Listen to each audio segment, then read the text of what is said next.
The Rock has lost, speaking of The Rock, he's lost 5 million Instagram followers.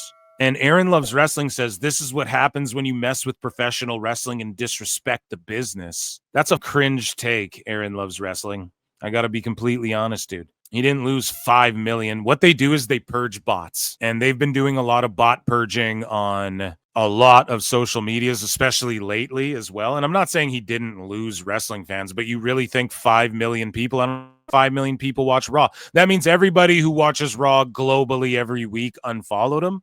No, bro, what are you talking about? If he showed up, they'd get a boost in the ratings, you know?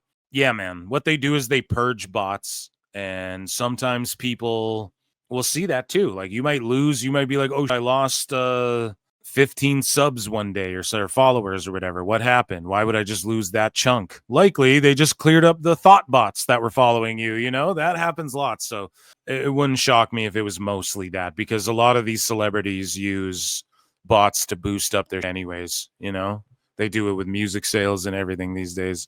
Social media numbers are so just wonky in general. You know what I mean? Like, overall across the internet, everyone has their ways of just manipulating this anyways, really. But Matt Cardona spoke to Giga Chad Van Vliet and said he's surprised that he hasn't been re-signed with WWE. When asked, I've reached out a few times.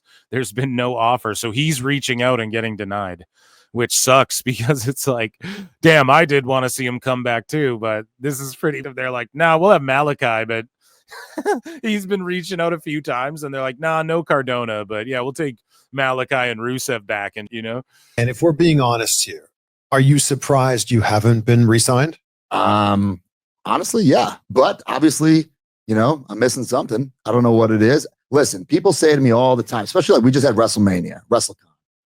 Thousands of people at WrestleCon, probably every other fan, if not every fan. When are you coming back?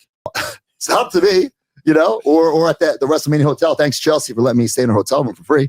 You know, all save me some money. Thanks, man. Blue, right? Yeah, great hotel. Beautiful. Great steakhouse, too. But so many people from the office or other wrestlers like, hey, man, when are you coming back? It's like, I don't know. You know, I've reached out many times. I shouldn't say many, a few times. Every couple of months when something cool happens or I have something to say, hey, look what I'm doing.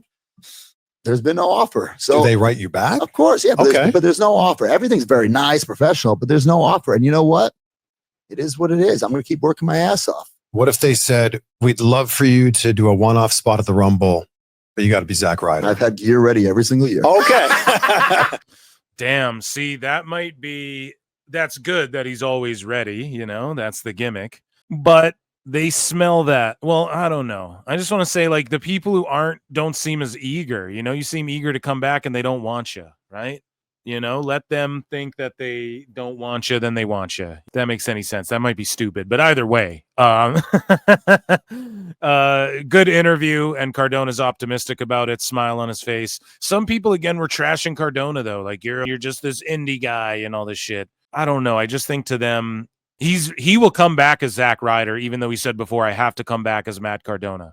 So thank you, Chris Van Vliet, for asking that question, because the office probably doesn't know that you're down to, or maybe if he's saying he met with them and met with Nick Khan and they bought him steak and paid for his flight and hotel and shit, you know, maybe he did say, yeah, I'll come back as Zack Ryder. But it's unfortunate if they don't have interest in him right now, especially when you think about a guy who like kind of knows how to go viral or get over compared to like an Aleister Black or a Miro. They bring them back. Craziness. But Miro, you got to remember too, he was like early on when NXT. Zack Ryder, he knows how to get over. He's a little bit older, but I think he can still go. And who knows, man? Maybe they just don't see a spot for him and they know like, okay, we're going to have to pay you a lot. And then like what, you know? But then you could say the same about Miro or Aleister. But is Matt Cardona worth more than those other dudes? I don't know, man. It remains to be seen. It's crazy. All we know is that WWE seemingly doesn't want him. So if I'm him, just keep working with TNA, doing your thing, try and get back there. I don't know. I don't know what else to say. He's going to be U.S. champ again. Speaking of U.S. champ, Zelina Vega said, I didn't know until like maybe 3 hours before the show started. So yeah, I had no idea. So the long-term storytelling from the coach, he had this to say about WWE. The long-term storytelling has never been better. How is this possible? And what kind of heat must the most entertaining person on the roster, Chelsea Green, must have?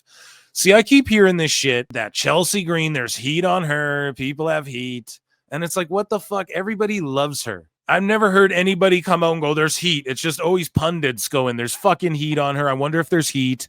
Why would they do this? I don't know, man. I think she's upgrading to like Money in the Bank world champion level now. Finally, gonna get a run like that. So, and then she can be in that conversation for a while. That's all. She's carried the mid-upper, mid-lower for how long now? Even goes to NXT. Carrying it, like can show up on any show and you're like, nice, Chelsea Green. I don't know, man. I don't know what the coach is talking about. I've heard this other places. Chelsea Green must have heat. It's like, no, there's no way that's the case. But no offense to Zelina, but this is a perfect example of what we talk about all the time on the Coach and Bro show. Long-term storytelling is what the business is built on. And then he tags Vince Russo. Yeah, it is long-term. I don't get like what the long-term story is there when it comes to Zelina winning, or is he saying this is like them moving away from the long-term storytelling by pulling the trigger on Zelina? I'm not quite sure if he's being critical of that or not, but either way, if Zelina's transitional, don't be shocked. Again, I've been critical of it too. I just think I don't know, man. Zelina kind of bores me on that and shit. And then this is what I don't like too. On SmackDown, I didn't review it, but this show's been extra long, so I'll just talk about it as we do news. But what they did was they had, like, she's in the Money in the Bank match, I think, or she's in the Eliminator, whatever. But the titles for the women, the tag belts, the mid-card belts, they're just placeholder fucking belts that earn you contendership at Money in the Bank or Elimination Chamber, or you win the tag belt so you get a shot at the US belt, or you win the IC belt so you get a shot at the tag belt, or you get a chance in the elimination, or you're in Money in the Bank, or you win this belt. That's all they are. And that really fucking sucks. And I'm being very critical of the women's booking in WWE as of late, because there's really good stuff going on when it comes to like Io and Rhea and what Naomi's doing. Even Nia, she was cooking. Nia, bloodline, getting the blood, getting the color, right? On her face, being hit with that chair by Tiffy. They cooked. Nia's she's been awesome. This last run she's been on has been amazing since she like came back to WWE. And Tiffy defends in like a hard, gritty fight. You know, that was awesome. Giulia also this is what I mean too. Giulia, you're just done with Roxanne. So Roxanne's just done with Cora. Cora gets fired. Roxanne and Giulia go to Raw. Giulia and Roxanne start this whole beef with like Rhea and some of the top ladies there.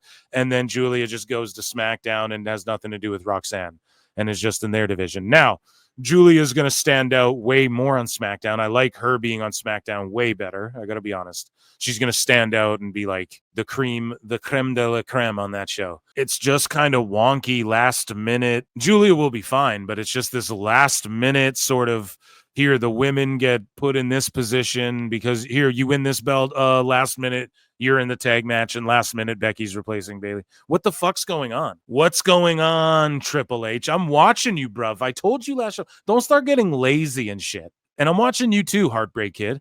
Don't start getting lazy and shit because Tony Khan's slipping and it's easy to fucking take their wrestlers and make them into bigger stars. Don't start getting lazy now, okay, Hunter Hearst? Okay, Jean-Paul Levesque? Let's not start doing that, okay, bruv?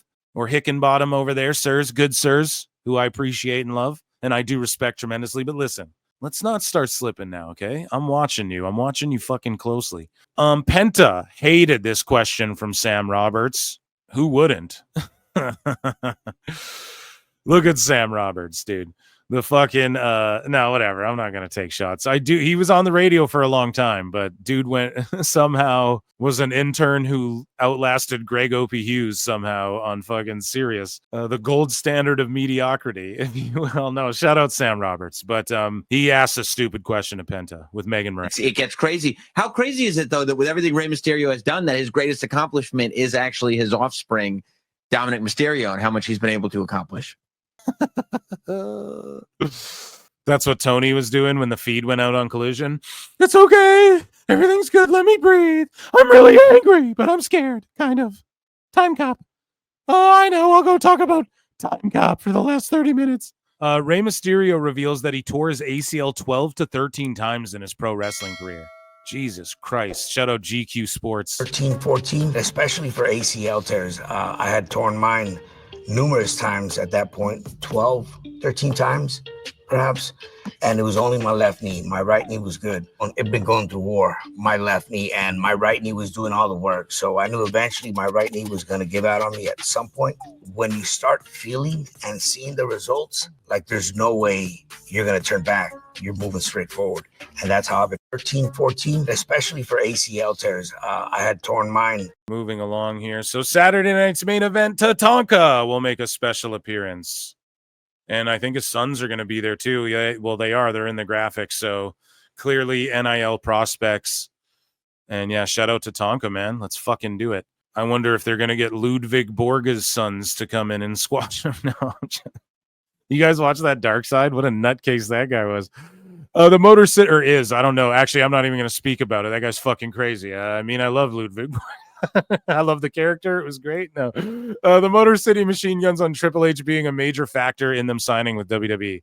We wanted to be players on this team. We wanted to be a part of the WWE machine, and specifically with Triple H. We have no idea whose idea was to bring us in. I can say, though, that we talked directly to Paul, Triple H, and he treated us with the utmost respect. And a huge factor in our decision was we wanted to be players on his team.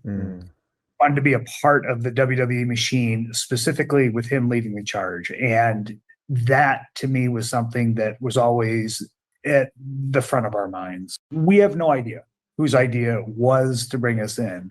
Here is Alex Pereira. He posted he was at the WWE headquarters in Stamford, Connecticut. So he is, I don't know, one of the greatest light heavyweights of all time. And he's a tremendous kickboxer. And we will see if maybe he does another appearance. He was in the crowd before, but he's a big WWE fan. He was a guy who was like changing tires in Brazil in the slums and then was like, oh, I got to kickbox, you know? And people accuse him of doing like witchcraft and that sort of shit as well.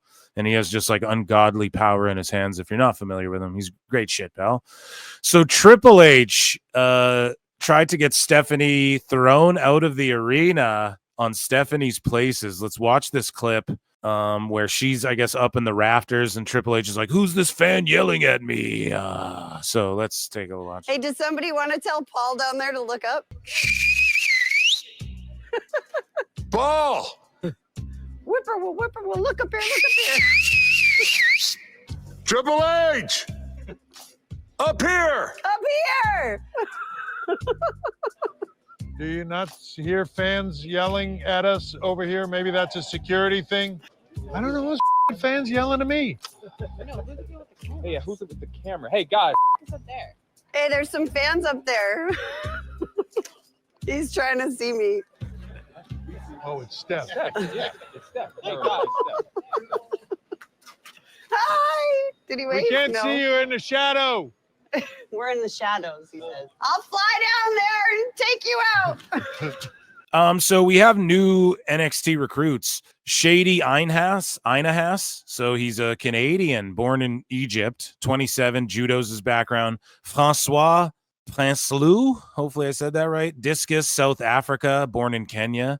Okay, so Prinsloo, it's probably said differently. 23. And then Aaron Farah, judo, Austria, 27. So here they are, man.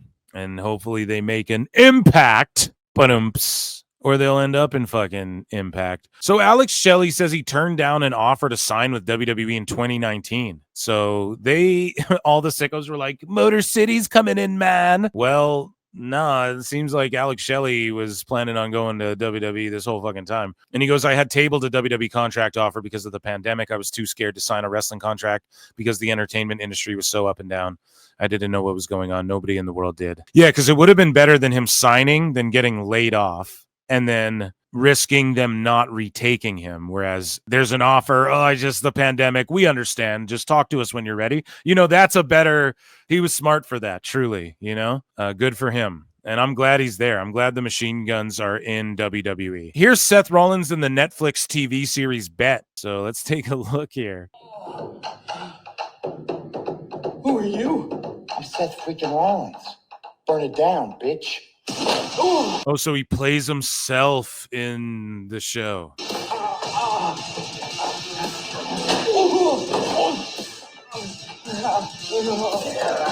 And then they're playing his music too. That's gimmick infringement, pal.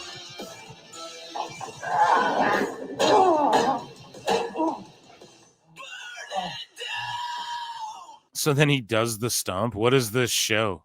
Why did Seth Rollins beat him up? Good look for Seth, but like, why? Yeah, so Cardona says he's reached out to WWE many times, but hasn't received an offer to return. We saw that. CM Punk was removed from the WWE Night of Champions promotional video in Saudi Arabia.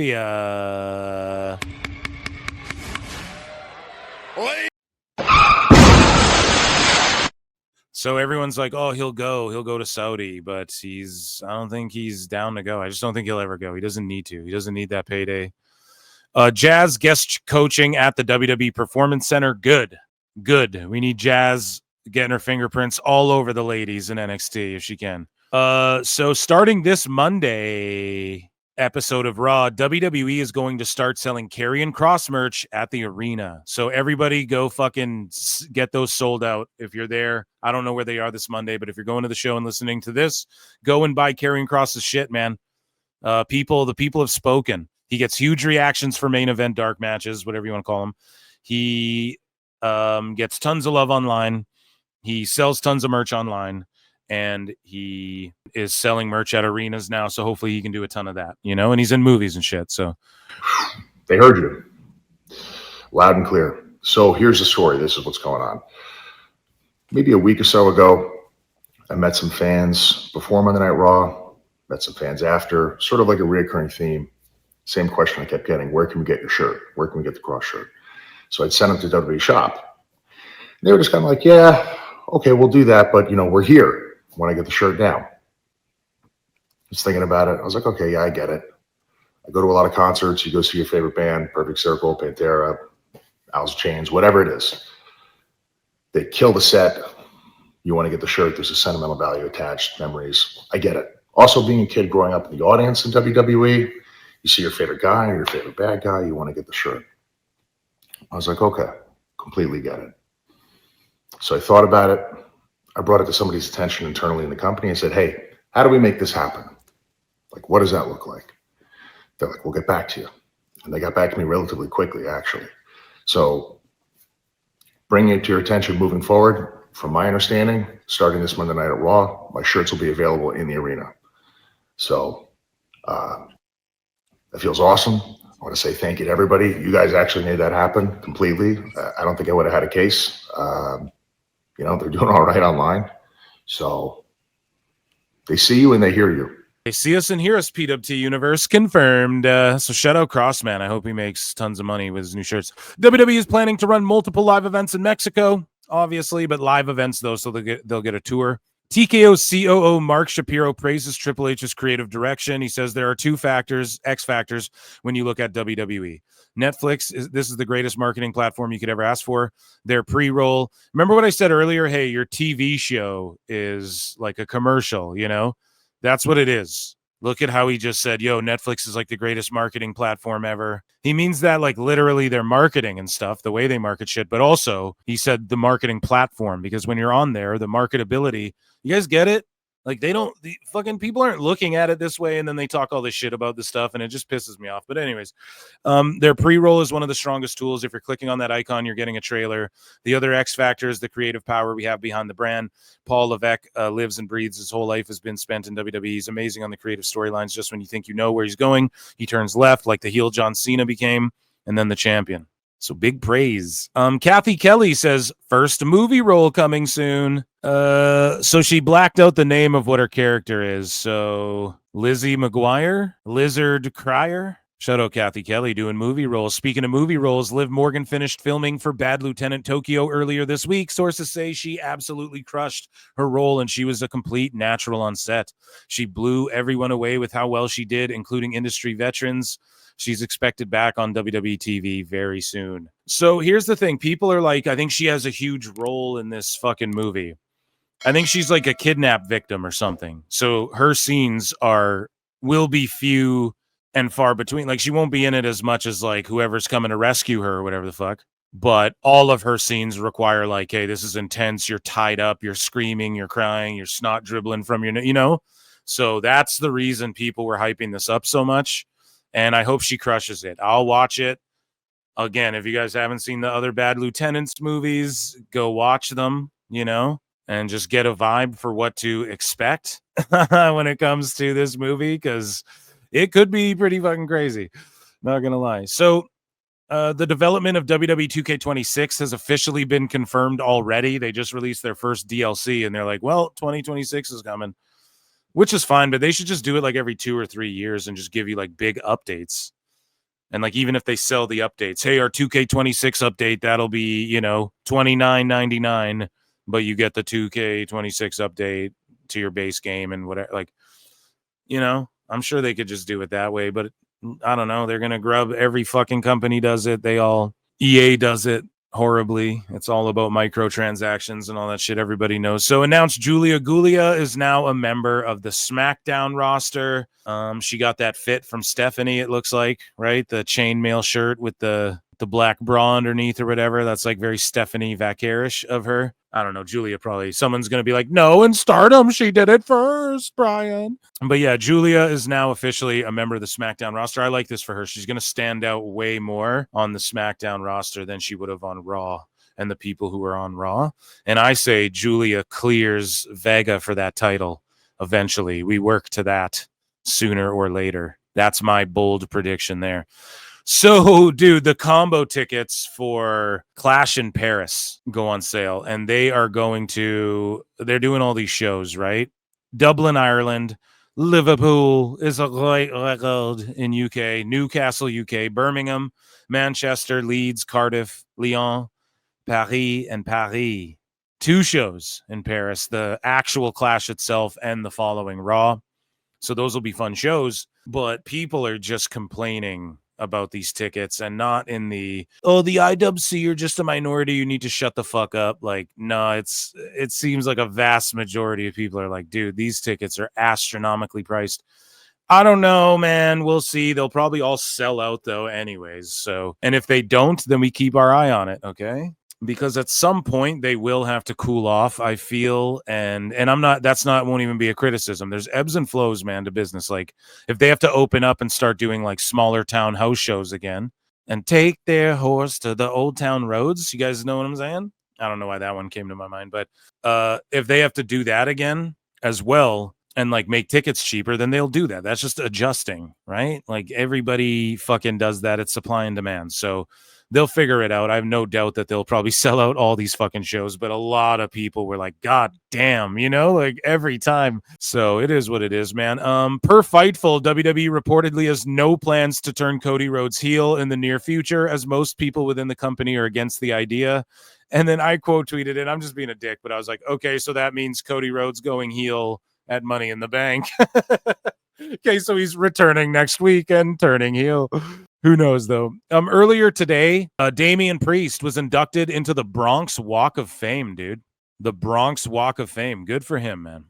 And yeah, dude, him and Priest, Priest rather, and McIntyre on SmackDown was cooking too. Like when McIntyre's like, yeah, you smashed my head on the concrete or whatever. It was just, they were going hard. WWE SmackDown. So listen to this. And where's Dave Meltzer cooming all over the place and being like, the key demo is through the reds, 9,000, but WWE SmackDown was the top show in the demo. Okay, on TV, period, on Friday, pulling in over 423,000 viewers and beating all broadcast networks in prime time. For comparison, ABC drew 250, etc. This comes despite strong competition from NBA and NHL playoff coverage, right? So people watching wrestling, but Dave doesn't have a paragraph like this going, and even despite with the Netflix numbers and around the globe, the numbers are through the roof. 13 million, 30%, Brian. Right? We don't get any of that. Obafemi, on if he watches the main roster, he says, as a student of the game, as a scholar of the sport, I have to watch. I definitely don't watch from the perspective of a fan anymore, because let's be real, a lot of these guys, I'm going to be shoulder to shoulder with them in a couple of years, maybe a couple of months. I'm not a fan of anyone on the main roster. I'm Obafemi, your competition now. So I watch from a different perspective, not that of a fan, but of a warrior seeking to prepare. So John Cena, I don't know when this is from. This might be a long time ago or recently, but he just showed up at a fan's house, a sick fan's house. I don't know when this is from, but we're playing it. We'll end on a happy note here for WWE News. Brandon, man, nice to meet you. Brittany, somebody's here to meet you. There's my graduate. Who was that, Brittany? Okay, if I don't see.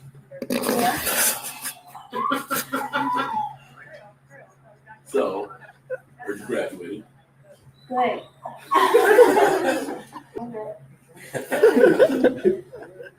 Good morning. You going okay so far? Yeah. I see you got your own fan club here. This is awesome. Every day you get to wake up to everybody cheering you on, huh? Imagine how nervous that kid is. And that's why Cena will be the forever GOAT, you know? And he's right about you fucking fans who don't appreciate him. And that was WWE News, ladies and gentlemen.